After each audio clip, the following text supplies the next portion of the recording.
Кітапхана директорлары алдымен 2024 жылдың жетістіктерін саралады. Қызмет көрсетуді жаңашылдыққа және цифрландыруға бағыттау, жастарға қызмет көрсету сапасын арттыру жайына ерекше тоқталды. Кітапхана оқырмандарының саны өсуде, біз оған өте қуаныштымыз. Әрине, оқырмандар кітапханаға тарту үшін бірінші кезекте біз жаңа айтып өткендей, оларды қызықтыра білуіміз керек, оларды кітапхананы, жалпы кітапты насихаттаудың түрлі формаларын, әдістерін пайдалануымыз керек деп ойлаймын. Кітапханалар жалпы біздің сақтаған байшатындағы кітапхана демалыссыз аптасына 7 күн жұмыс істейді. Сол жөнінде біз үнемі айтып жүреміз. Әр суббота сайын кітапхана жанынан үркер шығармашылық ортасы құрылды.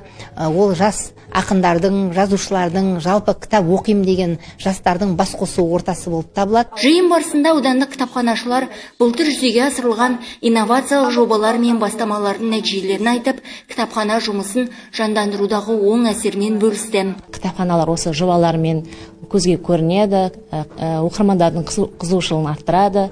2022 жылы өзіміздің оқы лайық жобамыз бойынша республикалық рухани қазына деген жоба бар, соған қатысқан болатынбыз.